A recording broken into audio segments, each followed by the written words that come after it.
Dicho capítulo titula Los rufianes de Wall Street.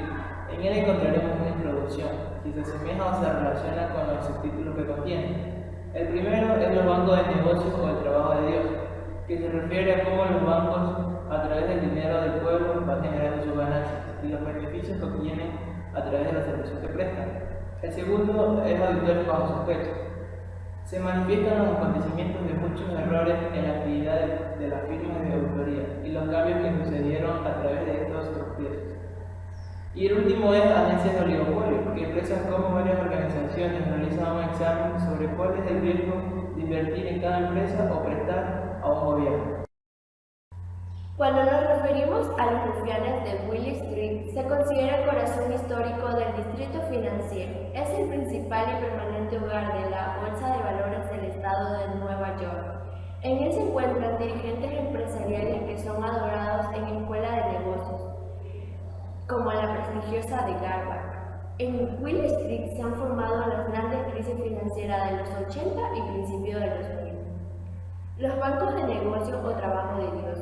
Los banqueros hacen el trabajo de Dios. Los tsunamis financieros y los desastrosos efectos de algunos problemas económicos de los bancos han sido resueltos gracias al dinero de los contribuyentes que los han rescatado tanto a ellos como a las empresas. Auditores bajo sospecha. Los escándalos contables protagonizados por grandes empresas como Enron, Yaxo, Global Growth, entre otras, provocaron 4 grandes cambios. En primer lugar, la modificación de la naturaleza de la industria auditora. En segundo lugar, Arthur Andersen, una de las 5 grandes firmas mundiales de auditoría, salió del negocio como consecuencia de su actuación en el caso Enron. En tercer lugar, se impusieron nuevas reglas de gobierno corporativo a las empresas cotizadas en bolsa en Estados Unidos. Finalmente, en noviembre de 2003, la New York Stock y Nasdaq adoptaron medidas adicionales de gobierno corporativo para las empresas que cotizaban en sus respectivos mercados. Entonces, dado que los comités de auditoría se reúnen pocas veces al año y por muy independientes y conocedores de la materia contable que sean, es muy difícil que un pequeño grupo de personas externas sean capaces de detectar un fraude o irregularidades contables en una gran empresa. Y además en un periodo tan corto. Sin embargo, no hay que perder la esperanza. ¿Qué son las agencias de rating o agencias de calificación de riesgo? Se les considera que hay que invertir nuestros ahorros, y cuando decimos invertir nuestros ahorros, quiere decir que nosotros debemos de tener una buena información, porque hay diferentes empresas que tienen diferentes riesgos, diferentes cambios de futuro, diferentes rentabilidades, etc. Lo mismo pasa con los bancos o con las empresas que intentan invertir. Todo el mundo tiene un problema de información, y para solucionar este tipo de problema aparecieron en el siglo XIX, en los años 1860, unas empresas, y estas se dedicaban a analizar todos los datos y los vendían. La primera empresa que apareció fue Standard Poor's, seguida por Moody y por Fitch. A principios del siglo XX, estas han sido una herramienta muy útil para los no expertos en inversiones, porque se dice para cada empresa, para cada gobierno, cuál es el grado de riesgo que tiene para invertir en esta, o invertir o prestar a este gobierno. El hecho que han sido unas empresas muy útiles han sobrevivido 100 años. La manera como las empresas de rating ponen nota a las diferentes empresas o a los diferentes gobiernos, esto es a través de letras, y que la mayor calificación es de la AAA, seguida de 2A, etc. ¿Qué problema tuvieron estas empresas? El problema que tuvieron estas empresas fue que en 2000 cometieron gravísimos errores, igual que todos los analistas del mundo. No se dieron cuenta que había un enorme riesgo de toda una serie de inversiones que había creado, como se llama, bonos tóxicos, es decir, instrumentos financieros complicadísimos, que se vendían como si fueran muy seguros y acababan resultando que no valían nada. Por lo tanto, toda gente que lo compró quedó absolutamente en ruina. Esto se ha interpretado como una situación de noticias. Estas empresas lo hicieron más porque querían beneficiarse de la situación, y más que nada era competencia. Nadie en el mundo esperaba que esto pasara, y con la crisis del 2008 cogió a todo el mundo por sorpresa y las empresas de rating también. Vamos a desarrollar una entrevista de acuerdo al trabajo con el ingeniero comercial José Peñafiel, docente de nuestra Facultad de Ciencias Económicas.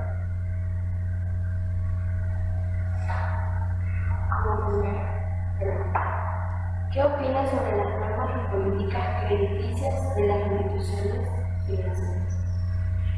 Las políticas crediticias de las instituciones financieras están basadas en leyes y reglamentos que son emitidos por la Superintendencia de Bancos, por el Estado que es.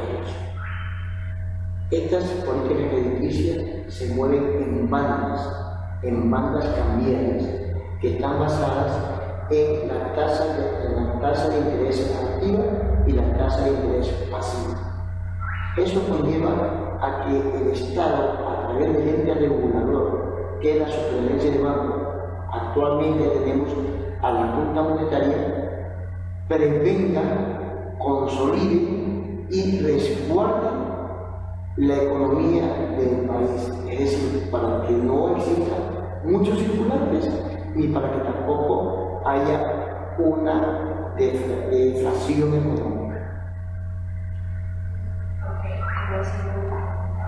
¿Cuál es su opinión sobre las funciones de la banca?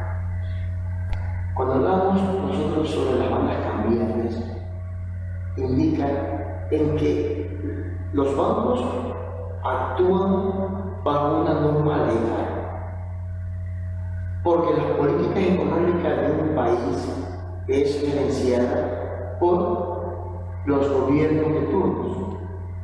Estos gobiernos de turnos le dan el margen a la institución financiera cómo se pueden desenvolver en el tiempo.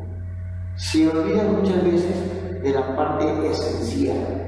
No es lo mismo lo técnico que lo práctico. Actualmente la banca está dejando a un lado la parte preponderante del desarrollo de un país, que es otorgar crédito para que puedan generar el comercio, puedan generar divisas, ingresos. Cuando se genera el ingreso, las personas pueden consumir. Entonces, en la actualidad, la banca tiene mucho dinero guardado, y se dice dinero ocioso, que no está siendo utilizado por usted o por todos nosotros, que es el pueblo, que podríamos ir a acceder a esos préstamos para poder generar comercio y poder generar divisas. Según su opinión, ¿cuál debe ser el papel fundamental de las agencias calificadoras de riesgo? La agencia calificadora de riesgo, estamos hablando del sistema financiero, pero hay un medidor estándar aquí en el país que califica a los bancos, que se llama la Superintendencia de Bancos. Al hablar de calificadoras de riesgo, ¿cierto? En el país existen aproximadamente unos 4 o 5 que le verifican a las instituciones financieras cuál es la solvencia, ¿sí?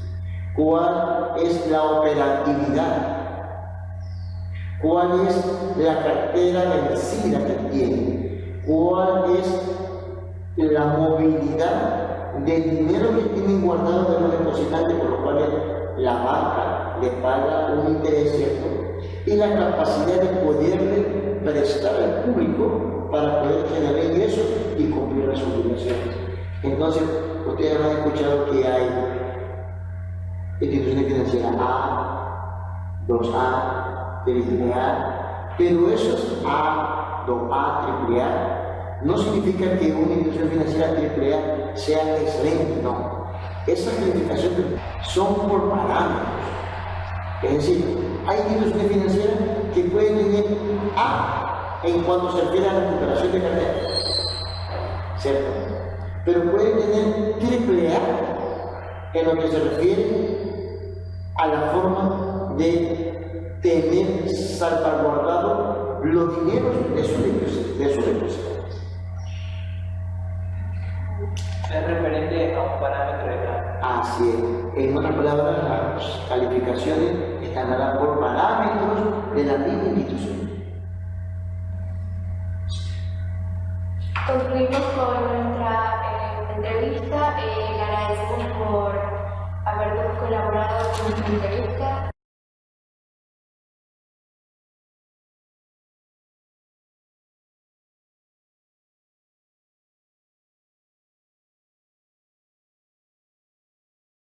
Concluyendo con el tema referente al libro Las cloacas de la economía, capítulo 3, los rufianes de Wall Street, determinamos que la economía ha sido manejada a lo largo de los tiempos por un centro histórico llamado Wall Street.